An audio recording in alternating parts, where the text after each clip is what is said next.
Every day on this channel, we go through everything that the president talked about on Truth Social over the last 24 hours. And you guys may have not known this, but the last 4 days, the government was shut down. This morning, Trump said, "I'm working super hard with Speaker Johnson to get the current funding deal, which passed in the Senate last week, through the House and to my desk, where I will sign it into law immediately. We need to get the government open, and I hope all Republicans and Democrats will join with me in supporting this bill and send it to my desk without delay. There can be no changes at this time. We will work together in good faith to address the issues that have been raised, but we cannot have another long, pointless, and destructive shutdown that will hurt our country so badly, one that will not benefit Republicans or Democrats. I hope everyone will vote yes." And the White House reposted this with a siren emoji, and then about an hour and a half ago they posted this: "A great victory for the American people. President Donald J. Trump signs the Consolidated Appropriations Act 2026 into law, which reopens the government and funds the vast majority of operations and America First policies." So let's take a look at him signing that. "I'm thrilled to sign the Consolidated Appropriations Act to immediately reopen the federal government and fund the vast majority of operations through the rest of the fiscal year. This bill is a great victory for the American people. Instead of a bloated and wasteful omnibus monstrosity full of special interest handouts, we've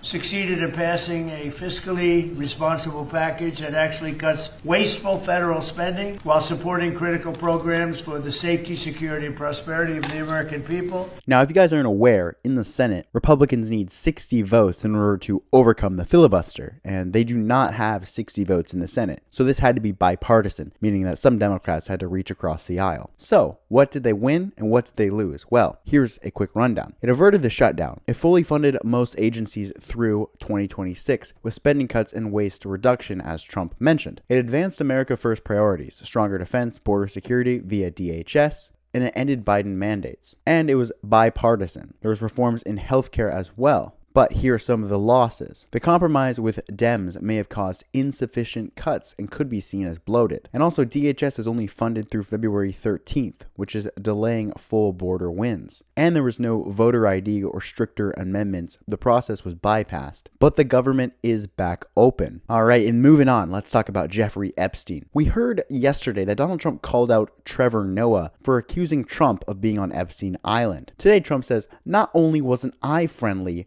with Jeffrey Epstein, but based upon information that has been just released by the Department of Justice, Epstein and a sleazebag lying author named Michael Wolff conspired in order to damage me and or my presidency." So much for the radical left's hope against hope, some of who I'll be suing. Additionally, unlike so many people that like to talk trash, I never went to the infested Epstein Island, but almost all of these crooked Democrats and their donors did. And Trump also calls Leonardo Leo a sleazebag influencer and lawyer. And he says he has legal issues of his own. And he goes around telling everyone how he has the legal system rigged. I hope that that's not true. And if it is, it should be thoroughly looked into. Leonard has a big and very dangerous mouth. And Leo is a former co-chairman of the Federalist Society. He played a key role in advising Trump on judicial nominations, including 3 Supreme Court justices. The attack in this post escalates a public feud that began in 2025, when Trump blamed Leo for bad advice after some of his appointees ruled against his administration's policies. And speaking of his policies, let's look at Trump's domestic updates. The White House says the price cuts are here. Thanks to President Donald J. Trump's most favored nation drug pricing, drug makers are slashing prices on widely used medications, putting American patients first. And this is from the Wall Street Journal that says this year drug makers cut prices for several widely used drugs. And Trump reposted that, as well as reposting this video with the caption, "Introducing Project Vault, a critical mineral stockpile for American businesses. It's unaffected by market disruptions." And let's take a look at Trump talking about this. "For years, American businesses have risked running out of critical minerals during market disruptions. Today, we're launching what will be known as Project Vault to ensure that American businesses and workers are never harmed by any shortage. We don't want to ever go through what we went through a year ago. Just as we have long had a strategic petroleum reserve and a stockpile of critical minerals for national defense, we're now creating this reserve for American industry so we don't have any problems. This historic initiative will combine $10 billion in export-import bank financing with $2 billion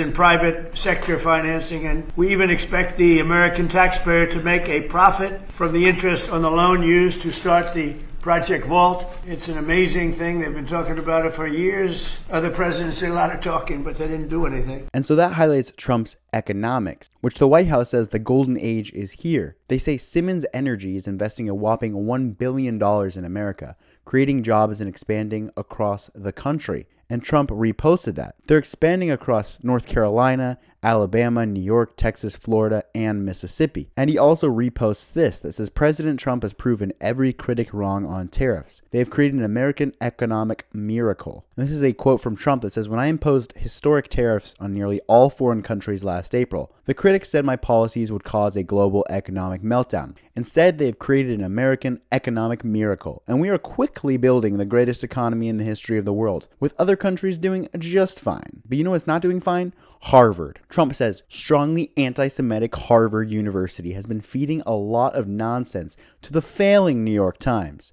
Harvard has been, for a long time, behaving very badly. They wanted to do a convoluted job training concept, but it was turned down, and then it was wholly inadequate, and would not have been, in our opinion, successful. It was merely a way of Harvard getting out of a large cash settlement of more than $500 million, a number that should have been much higher for the serious heinous illegalities that they have committed. This should be a criminal, not civil event, and Harvard will have to live with the consequences of their wrongdoings. In any event, this case will continue until justice is served. Dr. Alan Garber, the president of Harvard, has done a terrible job of rectifying a very bad situation for his institution and, more importantly, America itself. He was hired after the anti-Semitism charges were brought. I wonder why. We are now seeking $1 billion in damages, and I want nothing further to do into the future with Harvard University. As the failing New York Times clearly stated, some connected to the university, however, think Harvard has no option but to eventually cut a deal.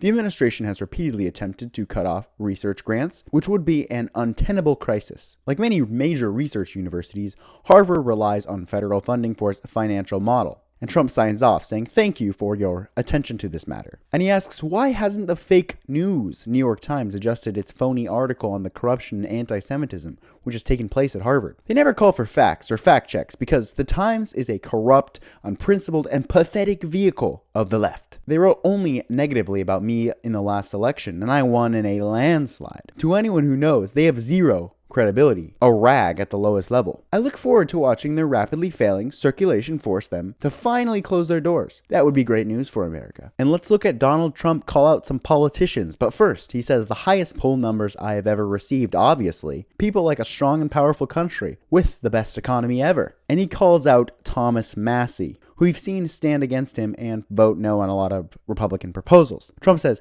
people are saying that Thomas Massie became a liberal because his new wife, blessed be their marriage, is supposedly a radical left flamethrower. This new union all went so fast that maybe he didn't know what he was getting into, but nevertheless, he is an absolutely terrible and unreliable Republican. Perhaps a rhino, which is Republican in name only. Or maybe even worse, Ed Galliran, a farmer and war hero, is running against Massie. He is a high-quality individual, and there is no candidate for Congress that could be better. He is running because he realizes Thomas Massie has been totally disloyal to the President of the United States and the Republican Party.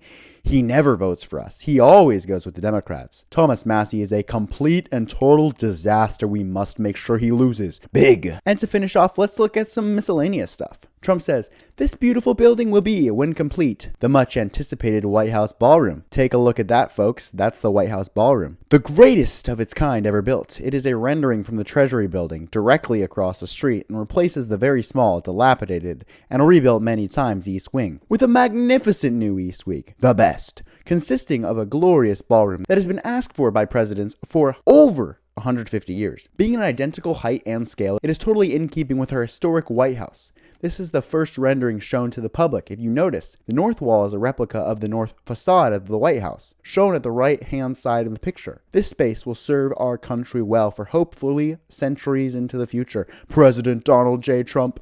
And Trump posts a letter from Roger Penske and their announcement of the Freedom 250 Grand Prix in Washington, D.C. for America's 250-year anniversary of freedom. It says, Dear President Trump, it was great seeing you last week during our visit to the White House. I appreciate all the hospitality your team has has extended to us. Thank you for all that you and your administration are doing to put America first, to protect our borders, and return investment to our great country. It's amazing what you've accomplished during your first year back in office. The announcement of the Freedom 250 Grand Prix was a big day for our country and for IndyCar. It will certainly be a great celebration and will bring incredible economic value to Washington, D.C. Thank you for your support in making this happen. Thank you again for your continued leadership. I am proud to support you and your administration, and I look forward to seeing you soon. All the best, Roger Penske. And that was everything that the president said today. He signed a deal to reopen the government, which he considers a big legislative win. We saw him comment about Jeffrey Epstein calling out the Democrats, saying they went to his island. We also heard him call out the men from the Federalist Society who recommended some of the Supreme Court justices we have today. And we saw him create a strategic reserve of minerals so that we don't run out of minerals, I think. We saw the economy is booming according to Trump. And you guys got to see the ballroom render. That's everything I have for you guys today. And as always, if you want to support the channel, consider subscribing, and I will see you guys tomorrow.